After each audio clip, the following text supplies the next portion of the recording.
Welcome, Daniel. How are you? Doing well. How about you? I'm doing great. I just made my 9th trip up to Concord, New Hampshire to the federal court.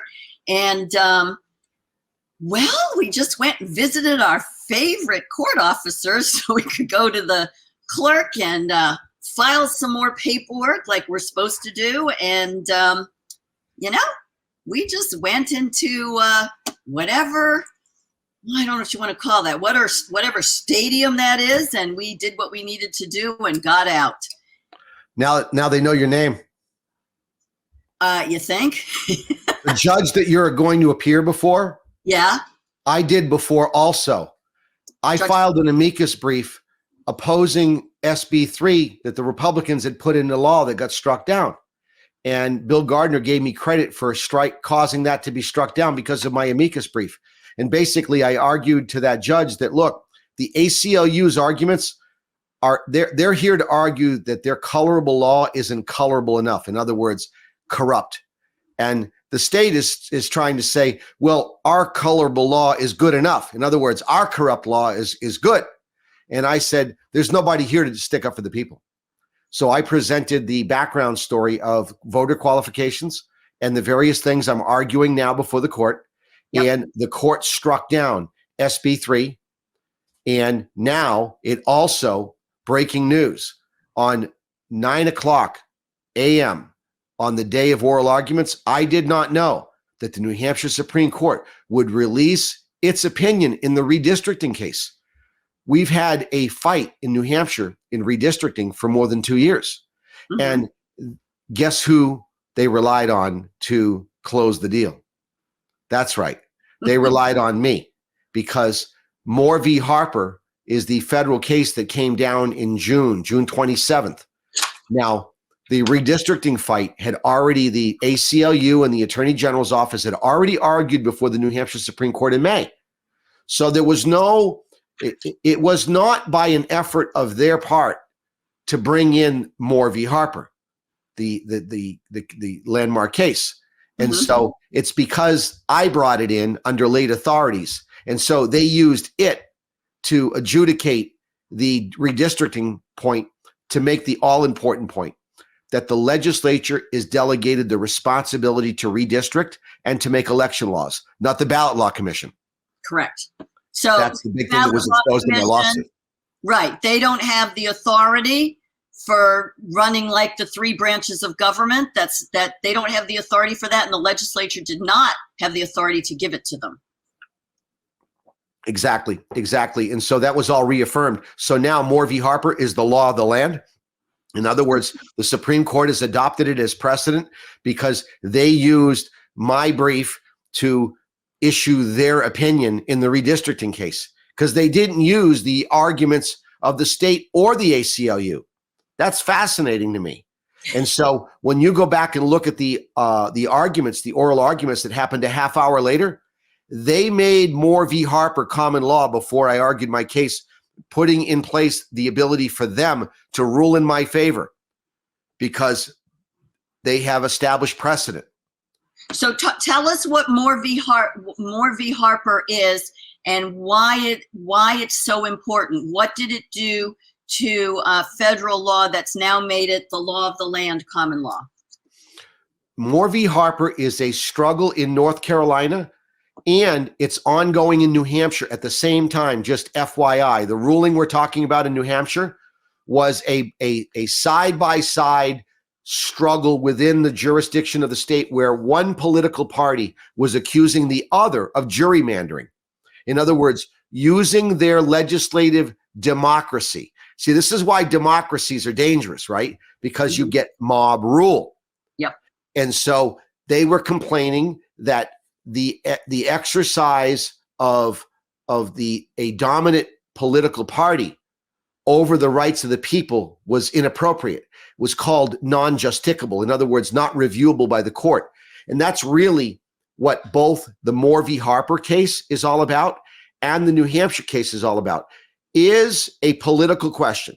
In other words, the legislature is delegated the responsibility to redistrict. I believe it's Constitutional Article 26 and 62. Forgive me if I'm wrong, but the point is there are 2 of them. one for the Senate, one for the Executive Council. And it assigns to them the responsibility to do what? To establish the redistricting, the legislature itself. Just like Moore v. Harper is all about Article 1, Section 4 of the U.S. Constitution, which is to establish the time, manner, and place of federal elections, reaffirming the same principle. The legislature of your state was specifically delegated the responsibility to redistrict, as it was in Arizona. And if the people want to rescind that responsibility from the legislature and give it to a new body, it can do so, but it must do so by the amendment process. Correct.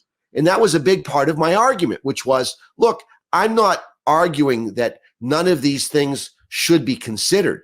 I'm simply saying there's a process and no one followed the process. Failure to follow the process nullifies the outcome, because when there's a procedural requirement in a contract, in a performance of an agreement, if you fail to follow the principles outlined by the agreement, whether it's a social compact or otherwise, it's contract 101. If you fail to follow the contract, then you nullify the contract and we get to renegotiate, start all over, because it's null and void now.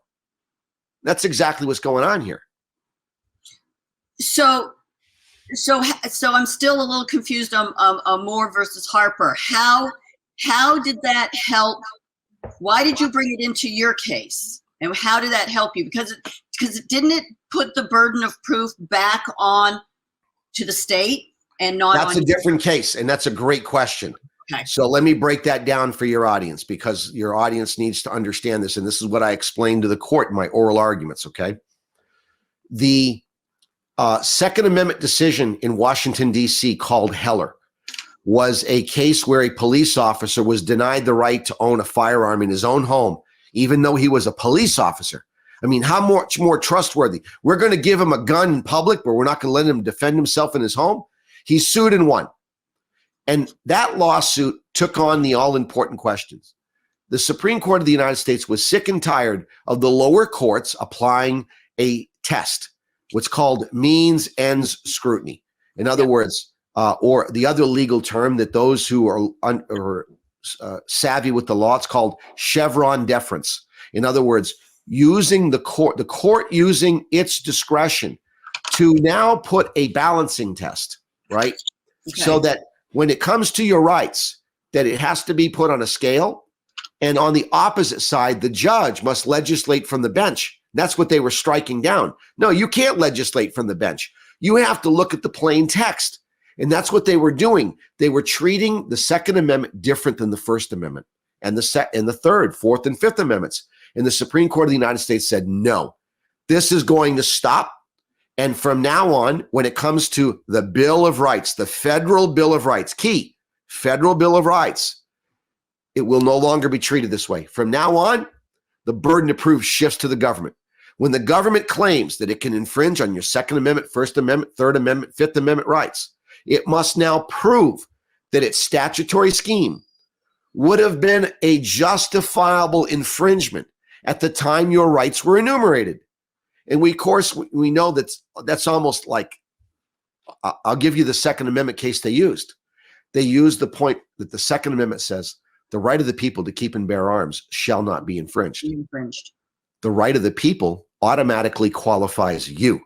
As soon as you textually assign you as one of the people, now your rights are now held on a higher plateau. You no longer have to prove standing. You no longer have to prove how you were harmed. Now the state must prove that its statutory scheme is a permissible infringement or encroachment upon your rights that would have been tolerable in the time when the amendment was adopted. So that's what we get from Heller, okay? Okay. 12 years goes by until 18 months ago, not last summer, but the summer before. Okay. The Bruin. So Heller was about the right to keep firearms in your home. Bruin was about the right to keep and bear arms in public. Oh. So the court used the Second Amendment Militia Act of 1792 as an example, which said every bodied male over the age of 18, over the age of 18, had to have a musket, gunpowder, and lead. That was a mandatory requirement upon all the citizens of the states, right? Yep. To have a active guard ready to defend themselves from Indians or pirates coming in off the ocean, right? Yes. So they put that in place. So today, the New Hampshire legislature can say, hey, in 1791, when the Second Amendment was written, it did provide that anyone younger than 18 couldn't carry a gun in public. That is a really good example of a permissible, tolerable infringement upon a right because it served a public purpose. Okay. And so that's what we're talking about here. That's the burden on the state. Now that when we're talking about our federal rights, and this is where we'll get into how Moore v. Harper tied my state and federal rights together. We'll come to that in a few minutes. But the point of the matter is that put in that principle. But Bruin took it one step further. Bruin said, all your rights, all of them, apply the same. And the court will apply. So you lower courts that didn't get the memo last time, here's paint by numbers. You will overlook these cases, and here's how you will apply what's called judicial review. The rules of evaluation is, in layman's terms, that's what judicial review is. Whenever you file a brief, you ask the court to apply a certain standard of review. So in this case, that's what changed in my case. See, when I filed my case last year, or almost 3 years ago in the lower court, they argued that I failed to meet my burden to prove how I was harmed and that I failed to state a claim upon which relief could be granted. And which is just code for, by the way, your audience should really be mad when they hear this word or these words. And that is this: failure to state a claim upon which relief is not the same as not liking what I say. Just because you don't like what I say, don't tell the court I didn't state a claim which upon which relief could be granted. I, in fact, did so. I did state a claim. You just don't like it.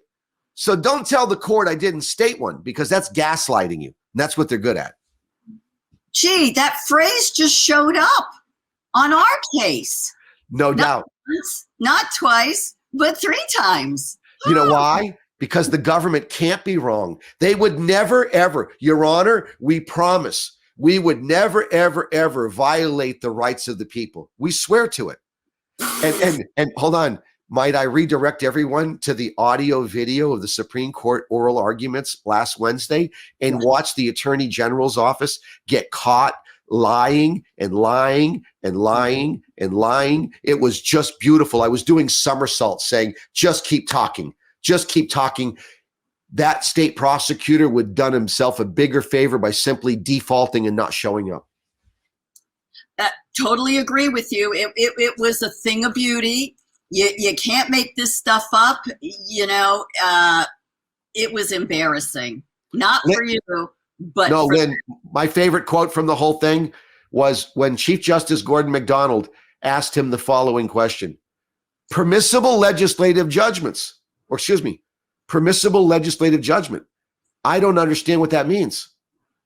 How is it permissible legislative judgment permissible if it exceeds the authority of the Constitution?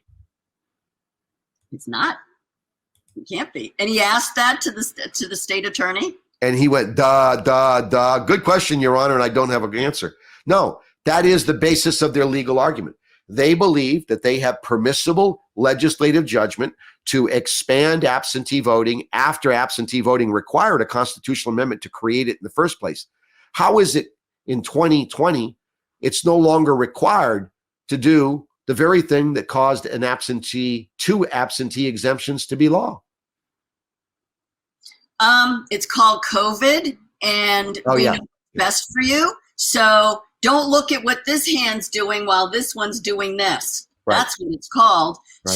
So to talk about the absentee ballots, I went to a meeting last night, and I think I made quite a bit of headway.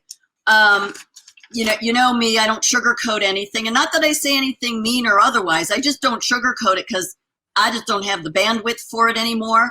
I'm tired, and I need to understand what you're saying, what Ron's saying, what Joan's saying, what David Jose is saying, what Chris Noyes, what all these people, Wayne's saying.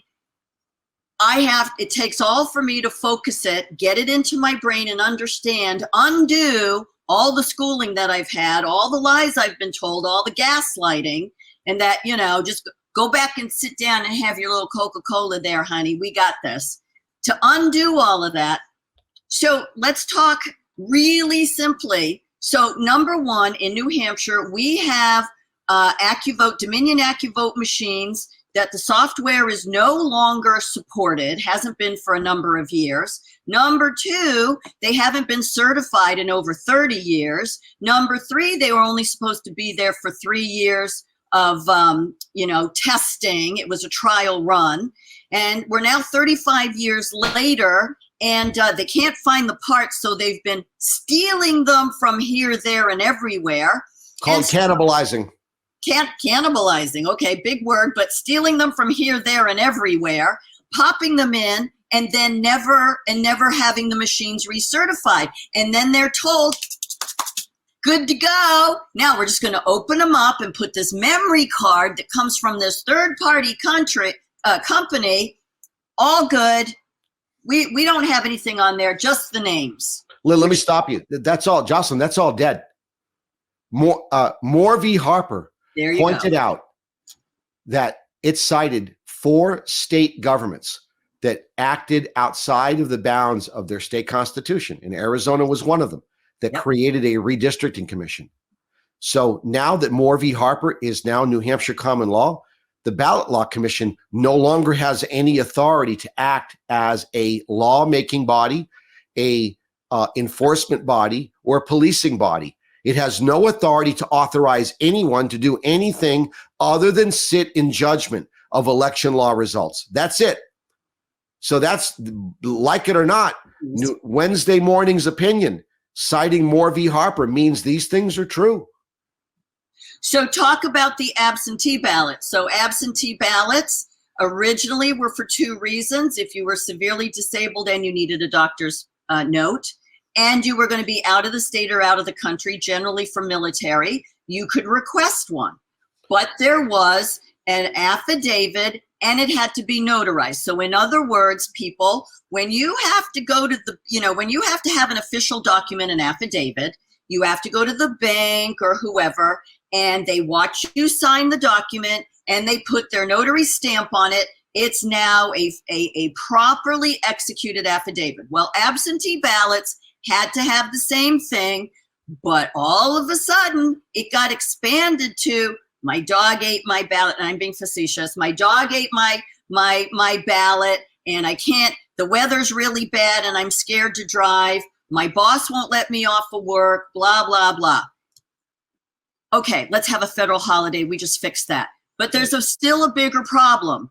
We got John signing the affidavit in the bathroom, and then he folds it really nicely and puts it in the affidavit envelope, and he signs it there. Well, where was the official notary? Where was the very important person that can verify absolutely, legally, under pain of perjury, that was your signature and they watched you do it, which all of us have to do? That's the whole point. For years. Let me walk your audience through the process. Okay. We have in place an equal application of the law in the state constitution and the 14th Amendment of the U.S. Constitution, which means everyone must be treated the same under the law. Yep. Very simple concept. So what process do you go through when you vote in person? You show up, produce an ID to verify that you're a qualified voter.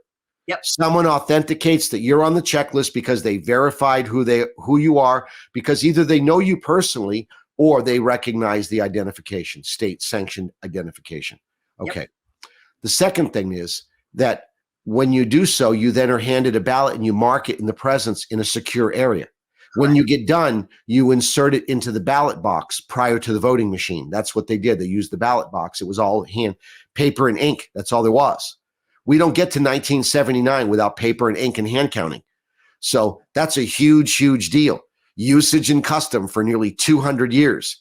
You can't just make that go away because the court's going to talk about that. They can't make that go away. They have to look at it as if the year, just like Prince, as if the year is 1999, right? No, the year is like 1784. And that's the way you got to look at it. So the voter then would mark his ballot, drop it, leave, and then it would be counted by the moderator, the clerk, and the selectman, who are all constitutionally assigned the responsibility. Key, there's a textual requirement that they sort and count the votes. And here's what the machines don't do. The machines don't sort the ballots. They don't examine the ballots. And when the counting is supposed to happen, the moderator is supposed to certify his count, not the count of a machine. It says his count, not some electronic device that wasn't comprehended when the statute or the Constitution was written and then applied after the fact without an amendment. And that's what I told the court. The reason it's lawful in Massachusetts is they followed the Constitution and they amended it. You see the judges were all scratching. Oh yeah, that's right. That's right. Dan's right. They didn't do that here. That's my point. A temporary use authorization is not a continued permanent use authorization. And never mind when I rocked their world and said, hey, once they expanded the Ballot Law Commission's power to make law, suspend law, to sit in judgment of its own laws, rules, and regulations, and to police the whole thing, no, that completely violates separation of powers. That's exactly what Moore v. Harper was saying, that when the federal Constitution requires the legislature to establish the time, manner, and place for conducting federal elections, that falls on the legislature, not the Ballot Law Commission. And in Arizona, it's funny, there's a lawsuit and the Supreme Court talks about it. The people of Arizona decided, hey, we're going to take from the Arizona legislature the constitutional authority to redistrict the state. And we're going to create a brand new body called the Arizona Redistricting Commission, whose sole constitutional duty is to perform this act. That, I submit to your audience, is the proper way to do things. And they did. So what the court said is, look, the bottom line is, whether it's the state legislature or this newly created body that is now a constitutional body, both of them are bound by the state constitution. Neither one of them get to violate the Constitution, because just because the U.S. Constitution grants them the power to establish the time, manner, and place is not a green light to do whatever they want. And that's what they've been doing. And that's how we caught them. Wow. Well, I want to thank you for this update. And I know you're a very, very hard to get hold of guy, because you were on Steve Bannon's War Room. You've been on Conservative Daily. You've been on with Mike Lindell. You've been making the rounds, and I am just super proud of you and so glad and happy to call you my friend. And I just wish you all the best. We talk, quite a bit. So if you want to hang around and listen in with Ron and Joan, I'd love to have you if you have time, and maybe we can all get together at the end and have a back and forth if you're up for it. As long as the doggies stay quiet, we're good. Okay, that's good. So thank you so much. And we're going to go to another 10-second break, and I'm going to bring on Ron and Joan Eastman. We'll see you in a bit.